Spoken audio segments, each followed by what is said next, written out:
Bango zito, bango nene. Sasa hivi Aaliyah ameshaonekana kuwa ndo nyota njema kwenye familia ya Mama Dangote, kuanzia Esma, Mama D mwenyewe na baadhi pia ya watoto wa Esma ambaye ni mtoto mkubwa Taia. Pia kauli yao mbiu ni kwamba wanamtaka Aaliyah peke yake kwenye familia ya Diamond Platnumz. Kwa hiyo Zuchu sasa hivi yupo kwenye kampeni huru ya kupigwa pembeni kabisa, na hii ndoa bwana katika huu mwaka kama haijavunjwa na Esma na Aaliyah pamoja pia na Mama Dangote, basi nikwambie tu ya kwamba Zuchu atakuwa na uvumilivu wa hali ya juu akitoboa huu mwaka, kwa kuwa mpango kazi na kampeni sasa hivi iliyopo Esma kashaweka wazi kuanzia kwa mashoga zake na watu wa karibu, imeshavuja siri na kampeni ya kumwachanisha Diamond na Zuchu kwenye ndoa yao, na sasa hivi wanachotengeneza ni kana kwamba Aaliyah ndo inabidi ya kwamba yeye awe the chosen one kwenye maisha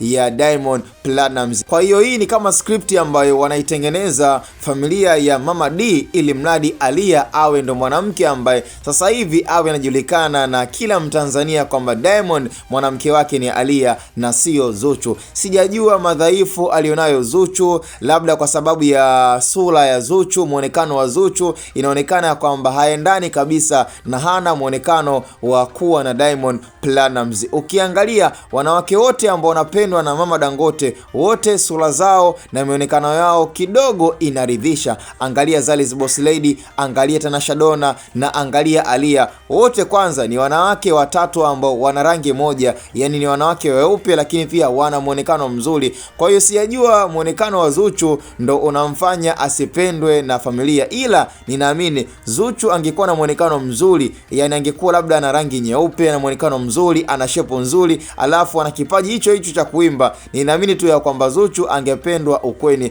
Lakini shida ni kwa sababu ya rangi pamoja pia na muonekano wa Zuchu unamfanya aonekane kuwa ni takataka kwenye familia ya Mama Dangote. Huo ni ukweli, sina haja ya kuweka kona katika hii taarifa.